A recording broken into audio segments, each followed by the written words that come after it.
So, Alex, I'm so excited that you're here to share with us. I know your story is really powerful and you've been so giving and just letting people know about your ITR experience and encouraging people. So, thanks for joining us on the podcast today to kind of spread the word even a little bit more. So, do you want to just let people know who you are and your background and kind of a little bit of your story of how you came to us? Yeah, sure. So I'm from Ohio, and my background is I didn't really have a life before trauma because my parents were my trauma, and I grew up with them.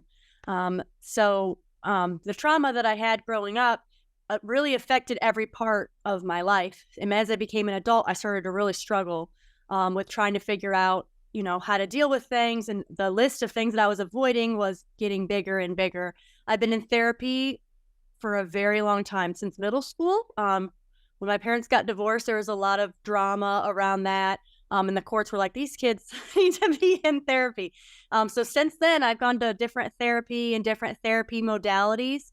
And I didn't get a lot of help from that other than managing some of my symptoms. When I had children, though, things started to get really bad and I started to suffer from PTSD. I tried to get help from that. But the more we kind of dug into it, it started to really affect every area of my life, and it made it a lot worse. Had a hard time leaving the house. I couldn't be around my husband, who's just wonderful. My kids were really triggering to me, and I'd start to lose control over like voices in my head of who's who and what things I need to listen to, and I couldn't really override them anymore. So I really knew I needed help, and so I guess my story is from there. Do you wanna go into how I found ITR or my Yeah. story is from there when I went to a therapist's office and, she was finally able to see me just completely dissociated where I wasn't able to, or non-dissociated where I wasn't able to detach at the time, and she got a little bit scared, and she wanted to send me to a facility that I needed to have some inpatient or some very serious treatment, because I wasn't able to function anymore. But she really scared me because she wanted me to go with people that had schizophrenia, and some very serious psychiatric disorders. So I looked at them, and the only recommendations were all these facilities that were going to take me away from my family for like 30 days up until whenever they release me, which might be 60 days or 90 days. And with work and the kids, my husband's like, we got to try something else first. So he looked online. He's like, I found this website and they said they can fix you in 4 to 5 days. And I looked at him like, I that's not really how it works. But he's like, just please try this first. And if you try this and if it doesn't work, we'll send you to wherever you need to go. So I was like, okay. And I'll be darned if I went there not really knowing what to expect. But at that point, I was just so rock bottom. I was like, I will try anything. It was a little, definitely, the modality of this treatment was different than anything I'd done before. But I was kind of all in about, I'm just going to go with the flow. And when I came home, I have not had a single PTSD symptom since. I was able to do things that I've never in my life been able to do. Just even simple things like ask my husband to hug me when I was feeling distressed or when I was feeling hurt, or expressing feelings to people without having to fear about vulnerability maybe killing me. I was able to be a better parent to my kids, but mainly just because I wasn't triggered all the time and dealing with PTSD, I was then able to deal with everything else in my life that I had been created that because of this long list of things I'd been avoiding.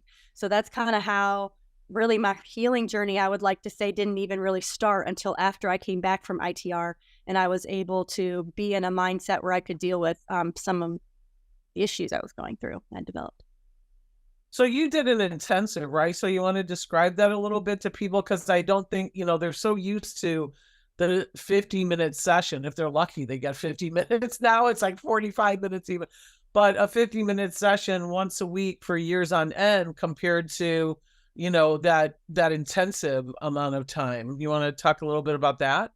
Yeah. So in the traditional therapy, even towards the end, when I was being seen by 4 different therapists with 4 different modalities and some of them twice a week, it was just the hour was just long enough for me to go in and start to really get into something and dig it all up.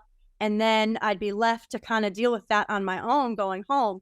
And it was hard for us to make progress because by the time I had a lot of defense mechanisms. And by the time we kind of got those walls down and I felt safe to start explaining something, we couldn't make a lot of progress. But the intensive was just straight 8 hours. So once I was able to get those kind of walls down and we were able to do the work, I could just keep working and working and working where I didn't have to start over. I could work on one section, deal with it, work on another issue, deal with it. And we were just knocking stuff out. But it was so nice having those 8 hours. And then I went back the next day and I was able to do it again. So just being able to, like you were saying, consolidate, 6 months, a year's worth of therapy into 4 days. Just even that alone was very helpful in being able to get a lot of work done.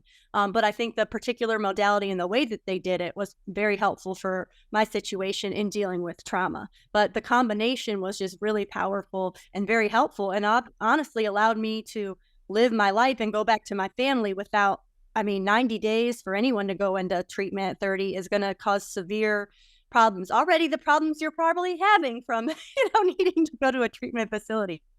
So it was just, it was amazing.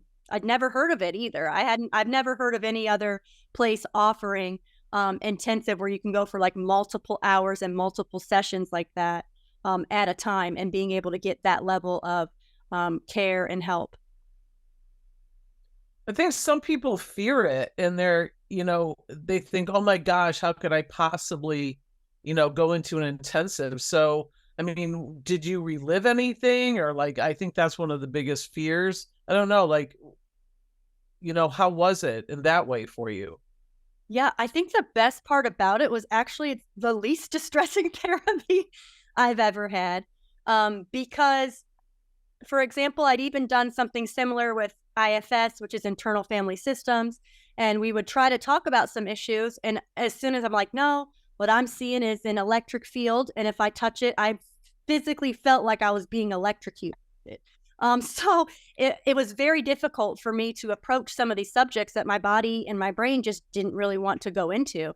But just the way that ITR, we were able to explain it in storage format, or just being able to talk to different parts and let them communicate what they were comfortable enough to communicate, for me was not distressing. And it was actually really cool to be able to give my brain and all these thoughts, to be able to give them voice and to be able to hear from them, and in a way where I was in a position to be grounded and as true self, being thoughtful and curious about them, so that I wasn't, demonizing them or treating certain parts as, things to be scared of or things that I was working against. But to be able to see myself through a compassionate lens and being able to hear a story. I think it's the idea of almost hearing it from a third person point of view, where you're able to, I think oftentimes we're able to be much more compassionate when hearing about other people's stories and things that other people have gone through, but we have much less grace with ourselves often,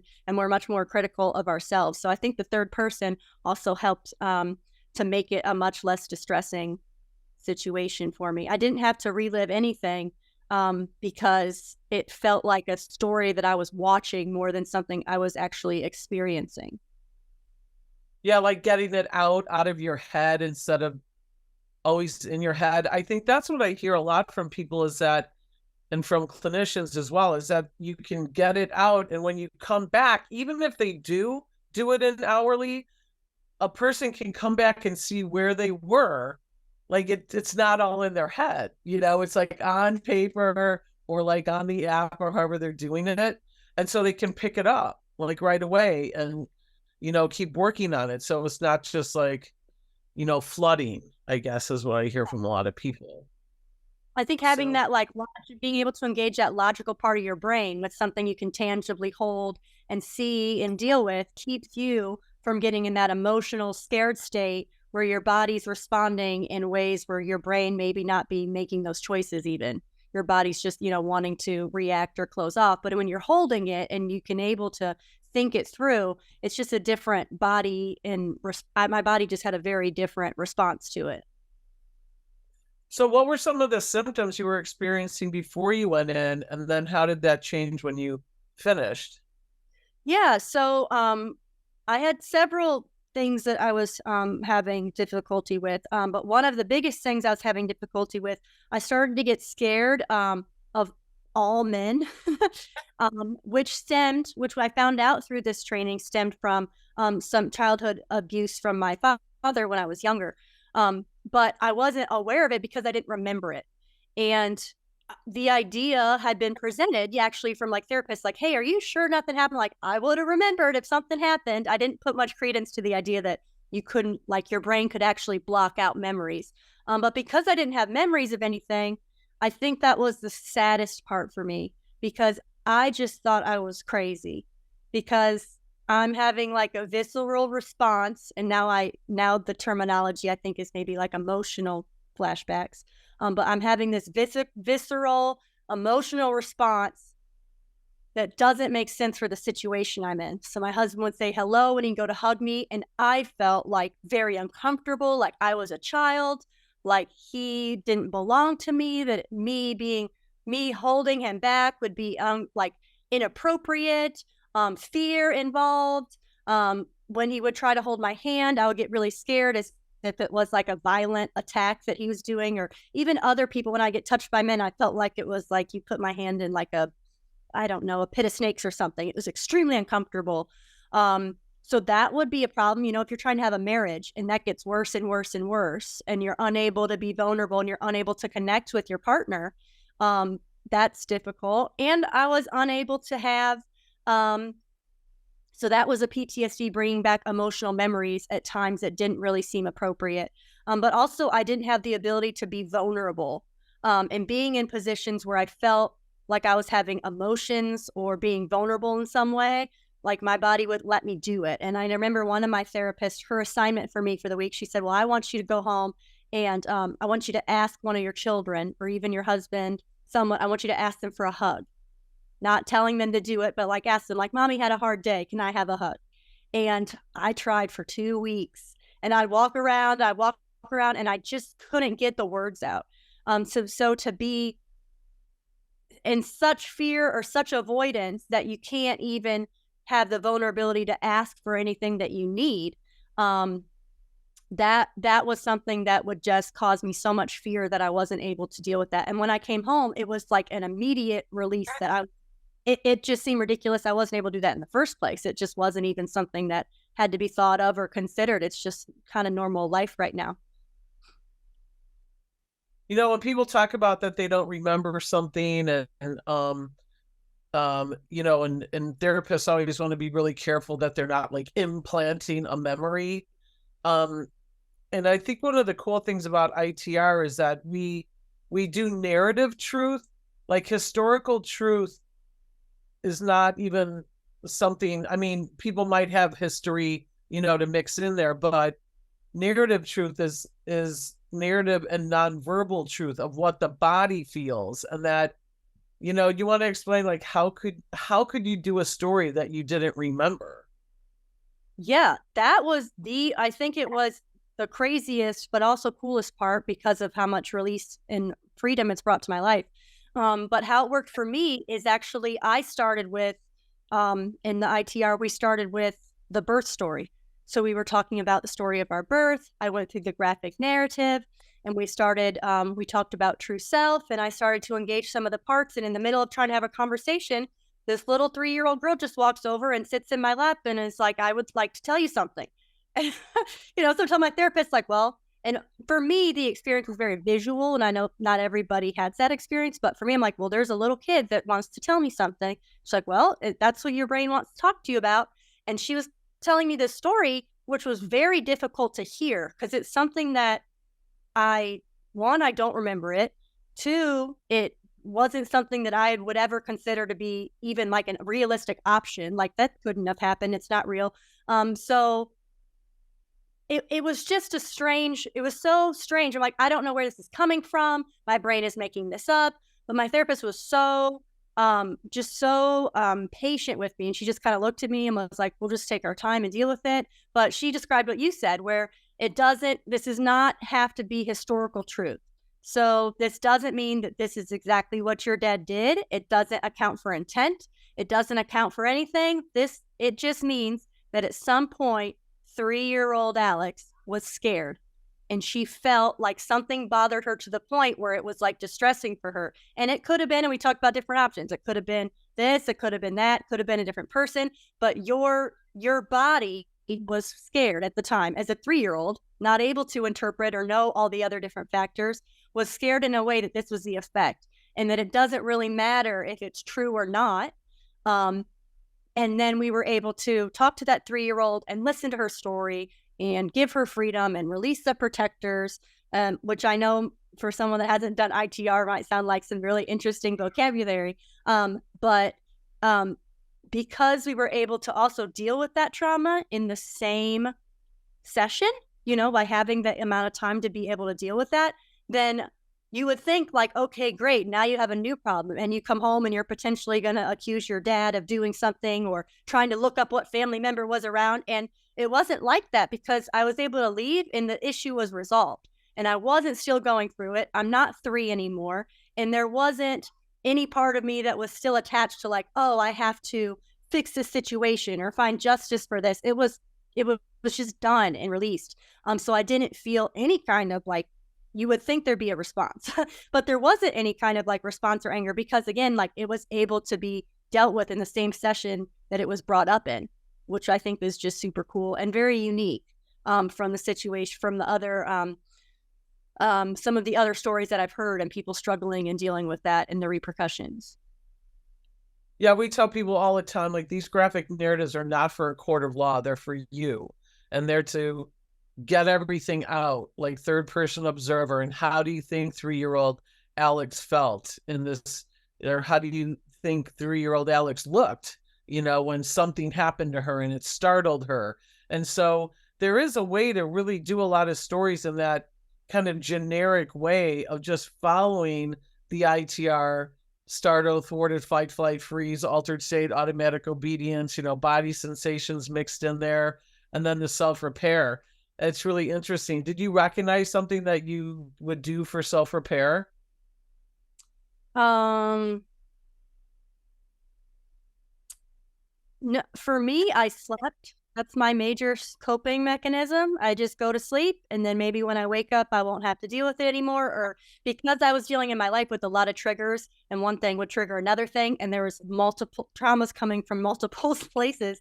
My thought was, I think, looking back at it now with hindsight, I think when there was multiple triggers going on, that if I was able to go to sleep, then, when I woke up, I could deal with them and I might not be in the middle of something else, but I could just tell that, I wasn't grounded or I wasn't myself and I don't want to deal with it. So that's how I dealt with most of my self-repair, was sleeping. Yeah, that's a big one. So how were you when you got back, and what did your husband say? Like, who did people see the difference? Or what was your feeling in the difference you felt?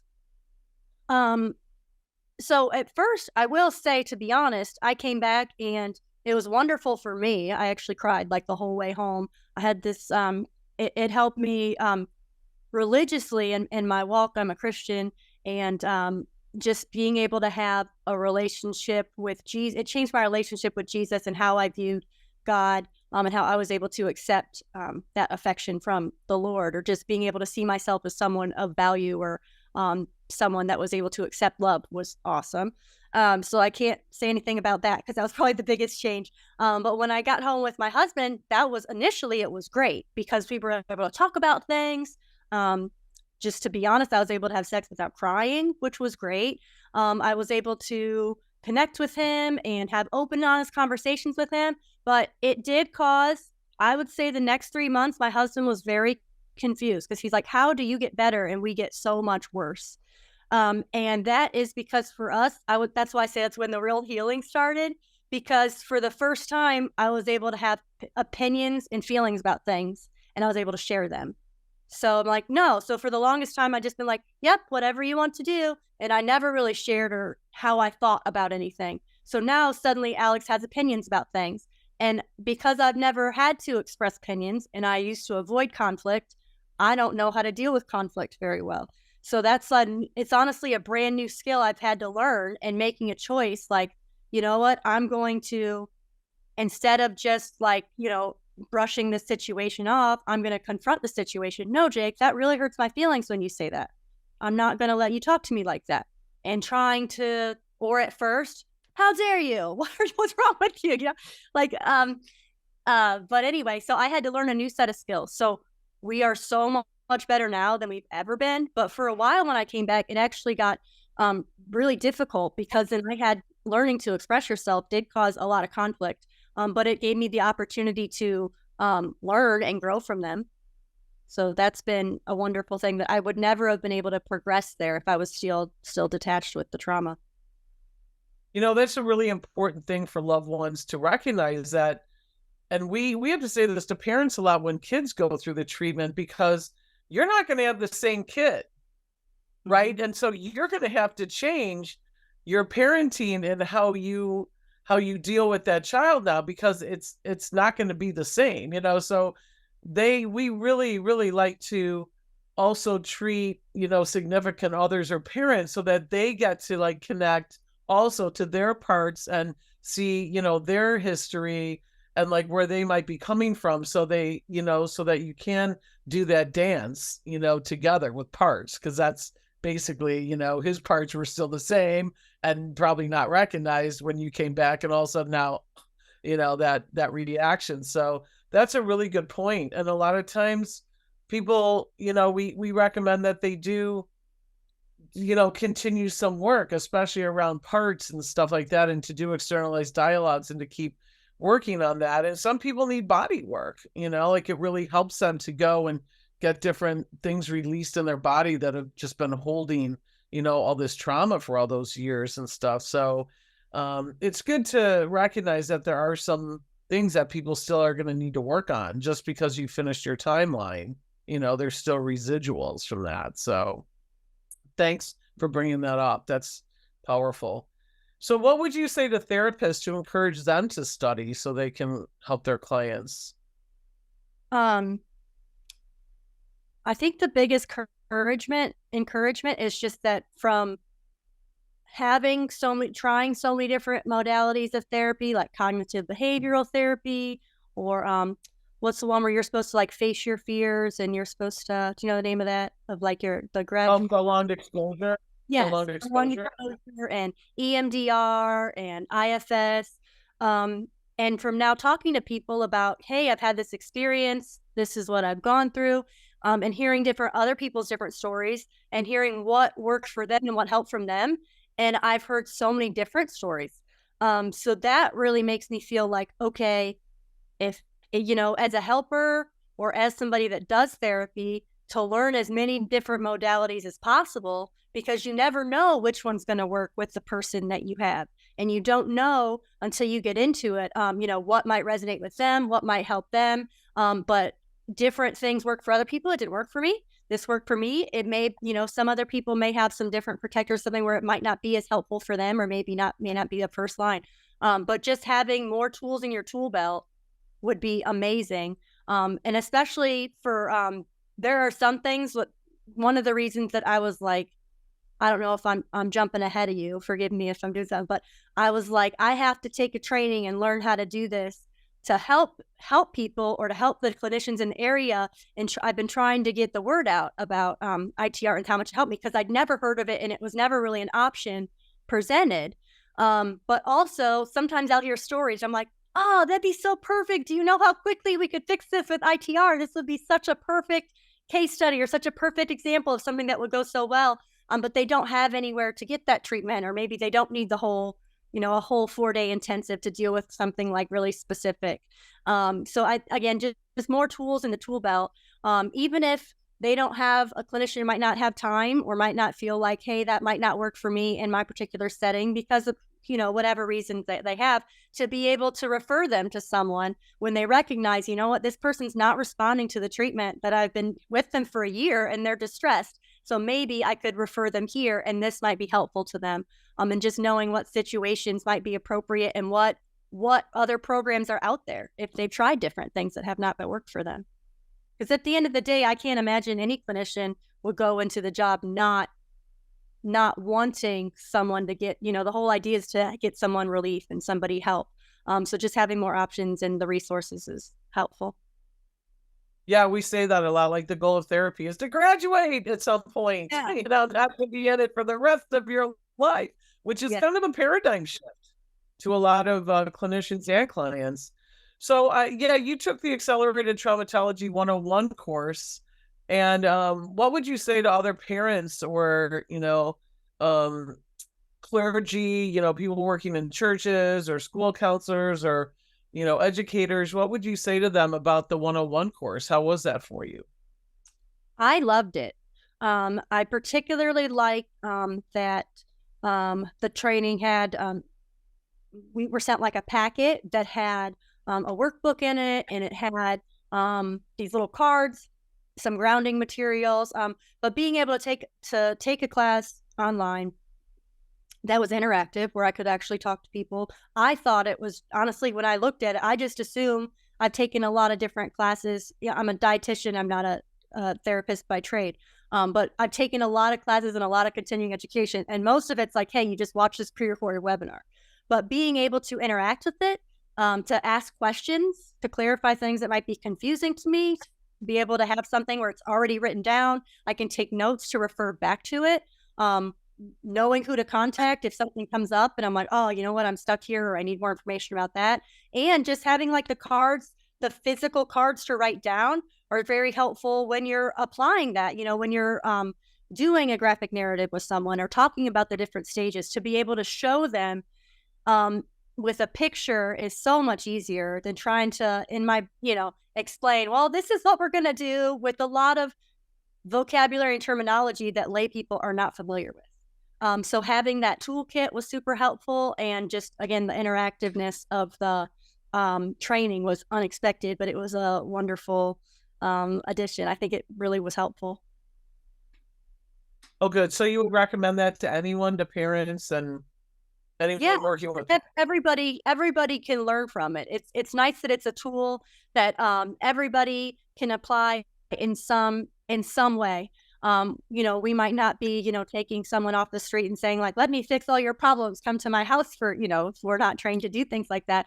But every parent or friend or teacher or just anybody has dealt with someone that's having a distressful event. Everyone has their little traumas, big traumas.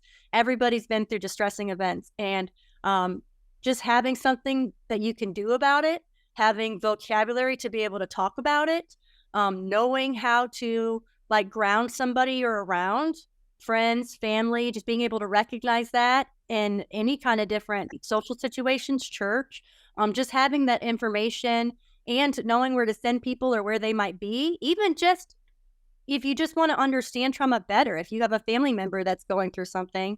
My husband has a very hard time understanding why I could do some things and not other things, and why something that happened so long ago was bothering me today.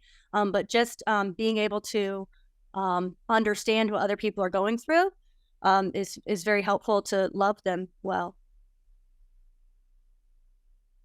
Alex, thank you so much for your time and your encouragement and sharing your story and being vulnerable enough to do that. I just really appreciate it, and I'm sure our audience does too. So, thank you so much, Yeah, thank you and for having me. we'll talk to you soon. Bye. Take care. Bye.